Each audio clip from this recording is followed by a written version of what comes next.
and ended up working as a maid, a cook, and a babysitter for her entire career. She raised my mom as a single parent. My mom raised my brother and me as a single parent after the age of 8.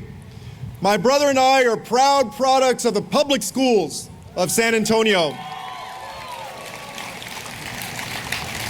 I had the opportunity to go off to college and law school and come back home and become the first in my family to be a professional as a lawyer, and then get into politics and get onto the San Antonio City Council, serve for 4 years, and then 4 years after that, become mayor of my hometown of San Antonio, and serve for 5 years until I got a call on April 16, 2014, from President Barack Obama.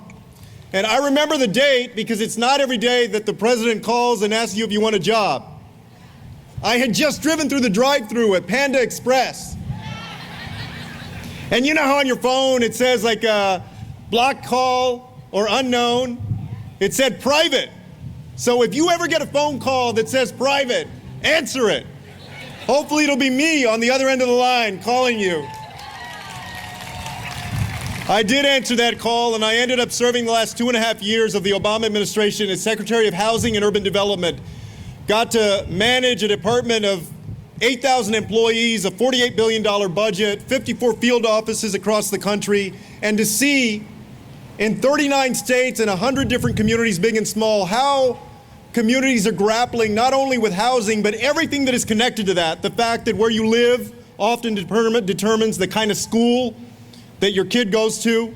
It often determines what kind of job opportunities are available to you. And in places like Flint, Michigan that I visited a month ago, whether you can do something as simple as drink clean water, oftentimes whether you have access to fresh food and the health care that you get.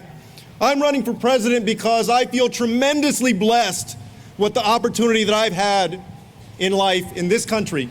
And I want to make sure that no matter who you are, whether you live in a big city or a small town, no matter what your background is, that you can have those kinds of opportunities too, because we come together as one nation with one destiny. I'm convinced that in the years ahead, the destiny for our beautiful country is to be the smartest, the healthiest, the fairest, and the most prosperous nation on earth.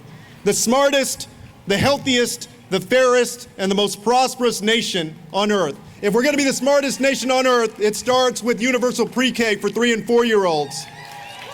We also have to improve K through 12 education by paying teachers what they deserve. My education plan includes a tax credit of up to $10,000 for each teacher. It also means continuing to reduce class size, investing in facilities, and making sure that no matter what the needs of a child are, they can have those needs met in the school that they go to. Because too often times the parents of special needs children feel like they have to be lawyers to argue with the bureaucracy that sometimes makes it hard for their child to get the education that they deserve. We can do better than that. It also means that because we know that jobs require more knowledge and more skill than ever before, that we need to invest in trade school education in our high schools so that folks can get gainful employment after high school if that's what they choose, and that we need to pursue tuition-free public state universities, community colleges, and job training and certification programs. And this is not a radical idea. There are folks here that will remember just a generation or two ago, it was common for a lot of public state universities to be tuition-free. We need to do that now more than ever before to be competitive and to help ensure that our young people can get good jobs in the 21st century economy. If we're going to be the healthiest nation on earth, we need a different healthcare system.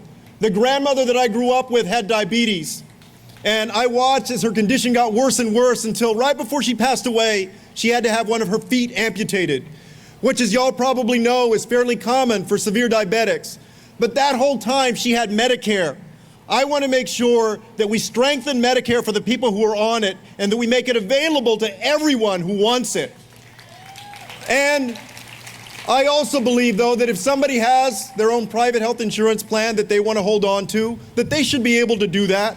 What I don't believe is that the profits of drug companies or other companies should ever determine whether somebody gets health care in this country. I also think that it's time for us to do things that we should have done a long time ago, like end this division between physical health care and mental health care and fund mental health care the way that it should be.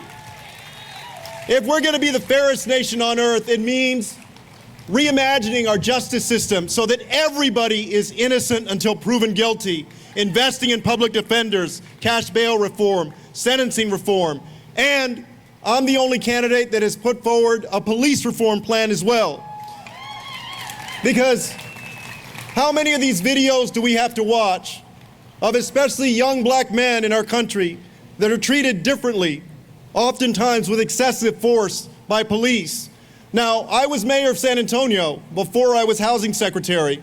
I know that we have a lot of great police officers, but I don't think that this is a problem of just a case of bad apples. The system is broken, and we need to fix it by increasing transparency and accountability in law enforcement, by working to mend the rift that often exists between police and some communities. We can do that in our country. If we're going to be the fairest nation on earth, it also means that we need to pass the Equal Rights Amendment and ensure that women get equal pay for equal work, and pass the Equality Act so that no matter what your sexual orientation is or your gender identity, you can't be discriminated against when you go look for a house or an apartment or in your job just because of who you are. When I was at HUD, we passed a transgender rule to make sure that if you're transgender and you show up and you need shelter at a publicly funded shelter, you have to be accommodated according to your identity with what you're comfortable with. In our America, we will not leave anybody behind. There will be no second-class citizens. This will be an America for all. If we're going to be the most prosperous nation on earth, it has to mean prosperity for everybody. We need to raise the minimum wage. We need to ensure that our labor unions can organize effectively in our country. We need to invest in affordable housing because the rent is going up through the roof in too many places, both big and small. I put out a housing plan that is a blueprint of how we can do that. It also means that we need to reform our immigration system to one that maintains border security but that uses compassion and common sense instead of cruelty. And y'all saw today the tweet of the president suggesting that 4 congresswomen should go back home. He said, you know, this isn't the first time that we've seen this in our country. Go back to Mexico, they said. Go back to Africa, they said. No Irish need apply, they said. The Chinese are excluded, they said. Throughout the generations, there have been people who build their political careers on hate and division and fear and paranoia and making people the other. We are not going to do that. We're going to be about everybody in this country, an America for all people that believes in basic compassion and humanity and respect. That's the kind of America that we're going to build. You see, I don't want to make our country anything again. I want us to be better than ever in the years to come. I don't want to take us backward. I want to go into the future stronger than ever. And so I wanted to come here today, and I wanted to ask for your support, because I know what it's like to struggle like many of the folks here in Iowa and throughout our country, to grow up in a single-parent household, to know the worry of not knowing whether you're going to make the rent payment at the beginning of the month. And we need an America that works for everybody. That's the kind of America that I want to build.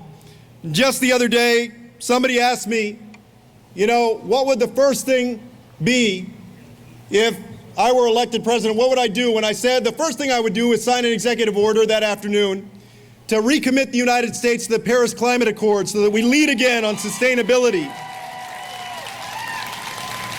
and take executive action to make sure that we protect a woman's right to choose and have an abortion if that's what she chooses. But then I said, I actually look forward to a moment a little bit earlier in the day when it's traditional for the incoming president to usher out the outgoing president. I can just imagine being there on the White House lawn, getting ready to say goodbye to Donald Trump and Melania Trump, being there with my wife, Erica, and our 10-year-old, Karina, and our 4-year-old, Christian. You know, the helicopter will be right there in the distance with the door open and ready to go. All of the cameras will be there. And right before he leaves, right before he walks away, I'm going to tell him, Adios. Thank you all very much. Thank you very much, Cedar Rapids. Thank you. Thank you. Gracias.